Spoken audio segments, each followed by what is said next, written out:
They say every urban legend begins somewhere.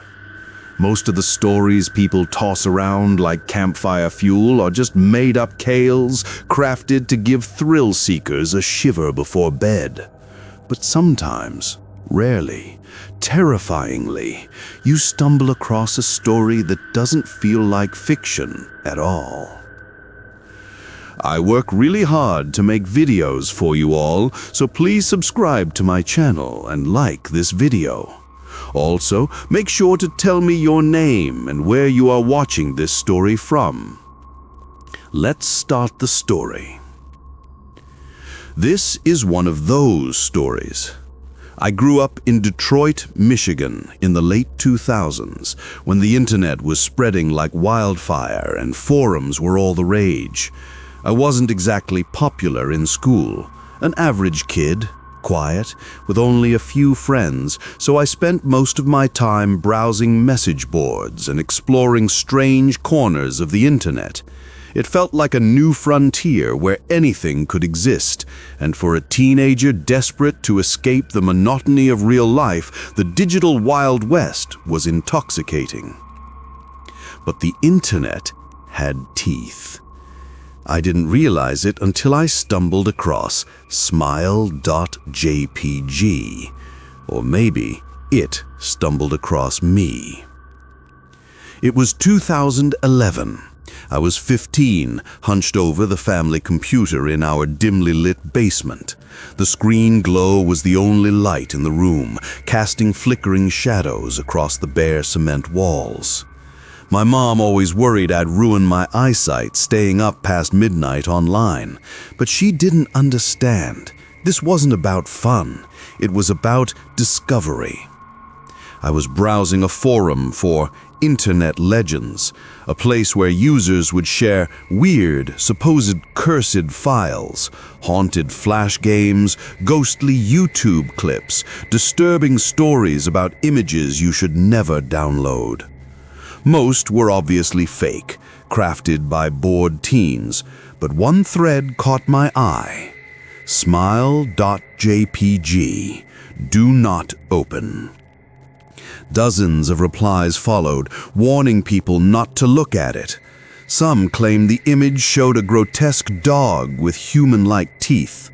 Others insisted it drove victims insane, haunting their dreams until they either spread the image or ended their own lives. I remember snorting at the melodrama. It sounded no different than a chain email my grandma used to get, the kind that said, "Send this to 10 people or the ghost of Linda will pull your feet tonight." But the thread had something else, responses that didn't sound like jokes. One post read, "I saw him in my sleep last night. He was waiting at the edge of my bed, grinning. His teeth were wrong. I can't unsee it. Don't let curiosity win." That night, I closed the laptop and stared into the dark corner of my basement, half convinced I'd see something gleaming back at me. The problem was, I wanted to see it. A few weeks later, I got a message in my forum inbox from a user named Watcher77. "You want to know if it's real? I can show you, but once you see it, you can't unsee it." Attached was a file named Smile.JPG. I hovered my mouse over the download link for long minutes, my pulse racing like I was standing on the edge of a cliff. My gut whispered, "Don't," but my brain craved proof. I convinced myself it was just a gross dog photo, maybe photoshopped, designed to freak out gullible kids. I clicked download. The file opened in a separate window. At first, it didn't look like much, a low-resolution image of a Siberian husky. The colors were dim, almost distorted, the photo warped by static as if corrupted. But then I focused on the mouth, and my blood froze. It wasn't a dog's mouth at all. It was too wide, too human, rows of yellowed, uneven teeth stretching in a grotesque grin, its gums peeled back unnaturally, the smile impossibly broad, as though someone had carved the corners deeper with a knife. And its eyes. God, the eyes! They glowed faintly in the dark behind the grin, boring into me like it knew I was watching. My stomach lurched. A chill spread down my spine, and I had to snap the window closed before I puked. I told myself it was fake, a sick Photoshop, but that didn't explain why I couldn't shake the image from my mind, or why that night, for the first time, I dreamed of the dog. The dream was vivid, more vivid than any dream I'd had before. I was standing at the end of a hallway, long, endless, with walls peeling and floors warped like rotting wood, and a foul smell hung in the air, metallic and sour. And at the far end of the hall, illuminated in a faint glow, the dog sat waiting. No barking, no growling, just sitting, its head cocked, lips curled into that inhuman grin. In the dream, I could barely breathe. My legs felt rooted to the floor as the grin stretched wider, gums slick with saliva. Then it spoke, not out loud, but in my head. Spread the word. I woke up drenched in sweat, the echo of that voice still lingering. The next night, it came again. Same hallway, same putrid stench, same grin. Spread the word. By the third night, I stopped believing it was just a dream. I didn't want to, at first. I told myself I'd ignore it, that dreams were just fragments of the mind. But the more I resisted, the worse it got. By the fifth night, my dream self was paralyzed. The dog crept closer, its paws tapping against the rotten floorboards. I could smell its breath, rancid, wet, suffocating. Spread the word, or I'll come to you. I broke. The next day, I emailed the file to my friend Brian. I told him it was just some creepy image and dared him to open it. That night, the dog didn't appear. For a brief, blissful moment, I thought it was over. But a week later, Brian stopped answering my texts. A few days after that, I heard through school gossip that he'd been admitted to a psychiatric ward. He wouldn't sleep. He wouldn't eat. He just kept muttering to himself, "It won't stop smiling." I knew then what I had done. I had passed it on, and in doing so, tied myself to it forever. Years have passed since then, but it never left me alone. The dreams still come, not every night, but often enough that I survive daylight only to dread the darkness. Sometimes it's the same hallway. Other times I'll wake in the dream to find the dog sitting in the corner of my real bedroom, grin glowing faintly in the shadows like a neon sign. I don't control when it appears, but I've noticed a pattern. Whenever I resist spreading it, the visits intensify. It whispers new words now, darker than the old message. You belong to the smile. I've moved 6 times across the U.S., from Detroit to Chicago to Arizona, now New York. But Smile Dog always follows. It doesn't care where you run. It only cares that you keep spreading. When Brian was hospitalized, I told myself it was a coincidence. Maybe he had issues I never knew about. Maybe the image just triggered something already wrong inside him. But deep down, I knew that was a lie. I visited him once, about a month after he was admitted. His parents were there, haggard and exhausted, but they welcomed me weakly. They looked like they hadn't slept in weeks either. His mom pulled me aside before I went into his room and whispered, "He says there's a dog. It smiles at him. Do you know what he's talking about? I froze. I couldn't tell her the truth. I muttered something about nightmares, maybe something from a movie.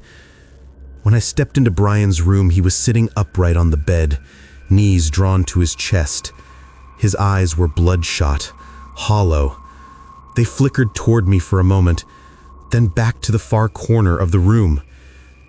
That's when I saw it. In the corner, for just a split second, stood the dog. That grin, those teeth, watching. Only I don't think anyone else could see it. Brian whispered, his voice trembling. He doesn't leave. Why did you send it? My stomach dropped to the floor. I wanted to scream, to confess, to beg forgiveness, but before I could speak again, he laughed. The kind of broken laugh that didn't sound human anymore. I don't sleep. I don't blink. Maybe if I stop being, he'll stop. The nurse came in then, guiding me out gently. That was the last time I saw Brian. By winter, he was gone. They said he took his own life in the ward bathroom, but I know that's only half the truth. Smile Dog claimed him. The guilt ate at me, but the fear was greater. I couldn't tell anyone what I had done. Who would believe me anyway? A picture killed my friend? It sounded insane. But I couldn't delete it either. That file sat in a hidden folder on my external drive like a ticking bomb. My connection to it bound me. Destroying it would be pointless. Smile Dog wasn't code you could erase. It was an idea, an infection, and it wanted to spread. For years I resisted. I told myself that if I carried the weight alone, maybe it would stay contained. When the dreams came, I endured them. When I woke with cramps in my gut from clenching in terror, or when I slept with every light on and still saw him crouched at the foot of my bed, I endured it. But by 2015, something changed. The visits weren't just dreams anymore. It was April, sophomore year of college in Chicago. I had spent a sleepless night finishing a paper when I heard it. Low, deliberate scratching. At first I thought it was a raccoon outside, but the sound didn't come from the window. It came from the closet. I froze in my chair. Every instinct screamed at me not to open the door. The scratching stopped, replaced by slow, wet breathing. And then, the smell. Rancid, like rotting meat left in the sun. With a shaking hand, I reached for my desk lamp and flicked it off so the room went dark, as though that would keep me hidden. My heart pounded in my ears. Then the closet door creaked. It opened. Just a crack. 2 glowing eyes shone in the gap. And below them, the grin. Wide, patient, waiting for me. I wish I could tell you I was brave, that I stood firm, resisted again, sacrificed myself to protect others. But that's a lie. I broke again. I emailed the image to someone new. A girl from another forum who had been skeptical, taunting people who believed in these cursed images. She made fun of boogeymen like Smile Dog. I told myself she deserved it, since she asked for proof. But the truth? I just wanted relief. For a while, it worked. The visits stopped. I slept again. I convinced myself it wasn't real, just guilt-induced hallucinations. Then one morning, I tried to log into that forum and found her account deleted. A week later, someone posted an obituary with her name. She had suffered a sudden deterioration of mental health. And I knew I had passed the curse again. It was a cycle. one that stretched years. Spread the word, or suffer. I've lived in half a dozen states now, running from myself. I thought distance would make me feel less guilty, but no matter where you run, you can't escape your own shadow. In Arizona, I stayed in a desert motel for 6 weeks, curtains drawn, laptop tucked away, fighting the urge to click send. Every night, the dog came a little closer in the dream. First at the far end of the hallway, then halfway down, then breathing inches from my locked door. In New York, I crashed with a group of artists who knew nothing about me. For the first time, I felt a sliver of normalcy. But one night at a party, someone joked about cursed images, and before I knew it, my tongue slipped. I told them the legend of Smile.Dog. Their eyes lit with curiosity. They asked if I had the file. And like a coward, I gave it to them. A week later, one of them went missing. I should have burned every trace. I should have shut up forever. But it's not that simple. Once you're infected, you need others to share the infection. That's how he survives. Smile.Dog doesn't just want to be seen. Smile.Dog wants to live inside us. By 2020, I stopped pretending life was normal. Every dream now ended the same way. Him, inches from my face, hot saliva dripping on my neck as his grin peeled impossibly high. He hissed into my skull. "Become my voice, or you're mine." I finally understood. Smile.Dog wasn't just an image. It was alive in some way I can't explain. A parasite that uses human fear to breed. Every time I spread the image, I was feeding him, giving him another foothold. But refusing meant damnation. I wasn't ready to die. So I write. That's the next stage of his curse. Not just sharing files, but documenting, telling, infecting with story. It's safer, indirect, but it still works, doesn't it? Every time you hear this story, you imagine the grin. Every word you read sharpens his teeth. By reading this, you've already let him in. If you're wondering why I don't end this here, why I don't just stop, then you don't understand yet. Stopping isn't an option. Silence is death. I keep writing, talking, spreading, because if I don't, he will remind me in the only way he knows how to. By crawling out of the dark corners of my room, by filling every reflective surface with that wrong, toothy smile until the line between dream and waking collapses. That's what happened to Brian. That's what happened to the girl. That's what will happen to me if I stop. And maybe that's what will happen to you. Because by now, you've pictured it too, haven't you? The hallway, the grin, the eyes glowing faintly in the dark. Maybe tonight, when you close your eyes, you'll see him waiting at the far end. And maybe, just maybe, he'll start walking toward you. By 2021, the nightmare had wedged itself into every corner of my life. Sleeping pills stopped working. Therapy didn't help. The counselors thought it was guilt, trauma from Brian's death and the others I refused to name. They didn't understand this wasn't caused by guilt. The guilt was only the byproduct of being cursed.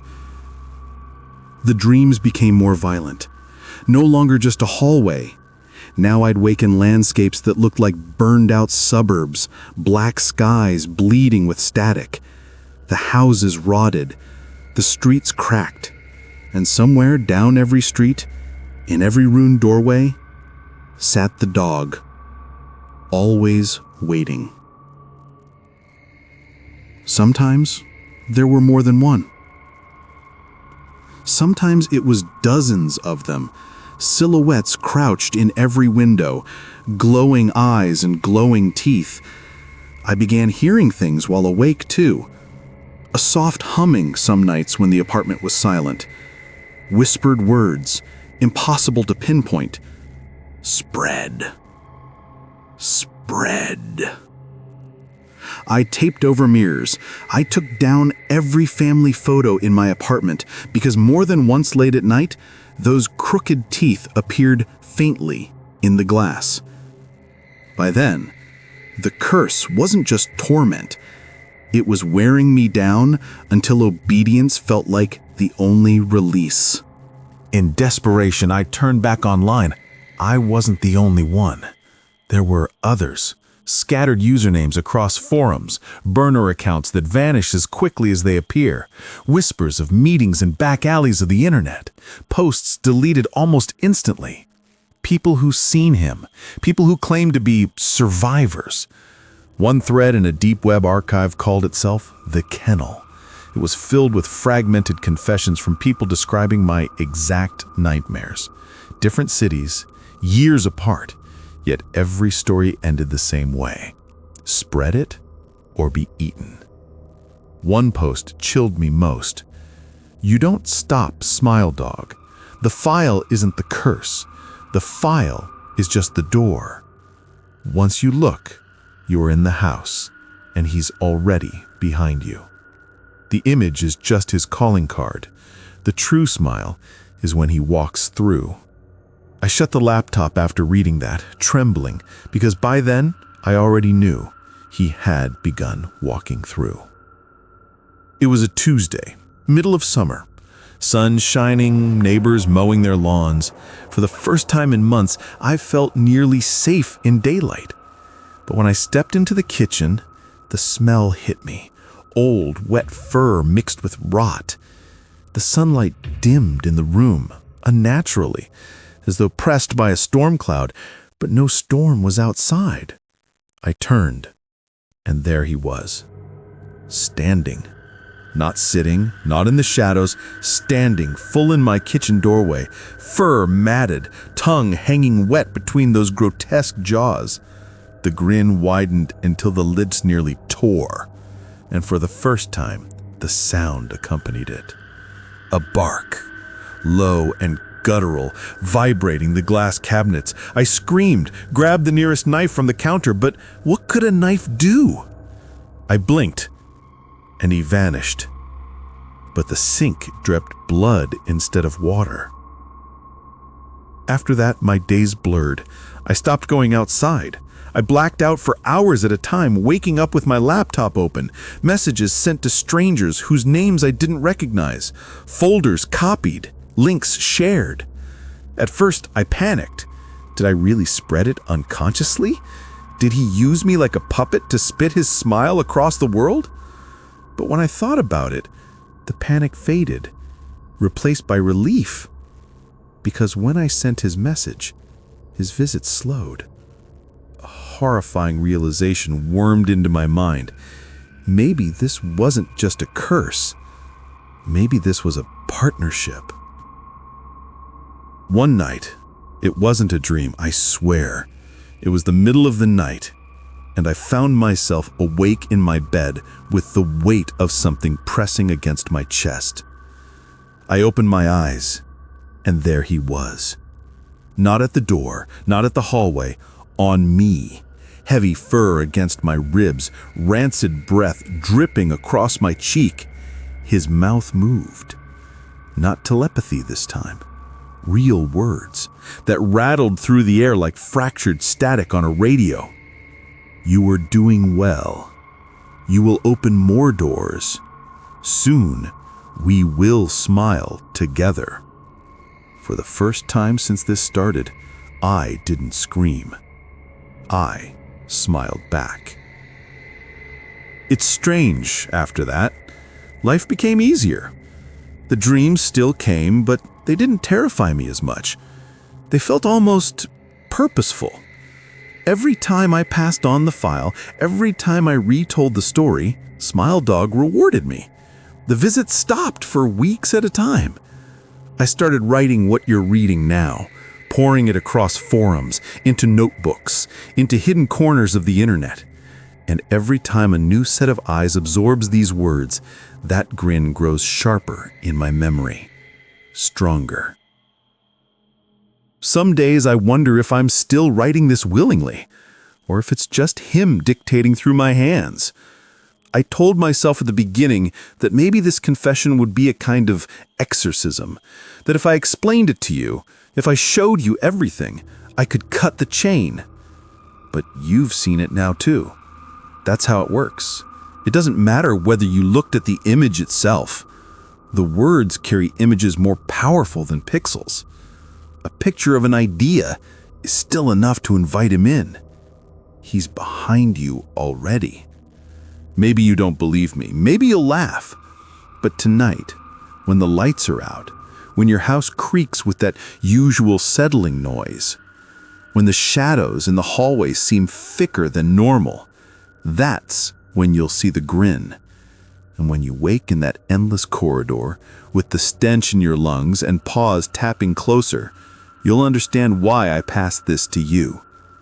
It's the only way to survive. It's your turn now. Spread the word. As I write this final section, it's almost dawn. The sky is bruised a faint purple. I haven't slept in 3 days. I don't think I'll last much longer. But the truth is, maybe I don't want to. Smile Dog is no longer just in the corners of my life. He is in me.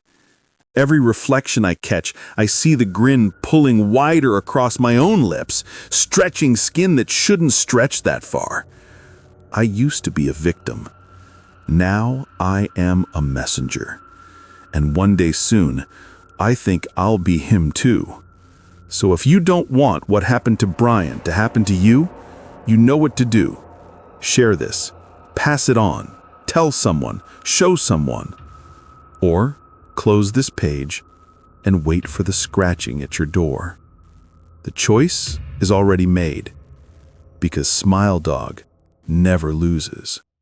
He only waits and smiles.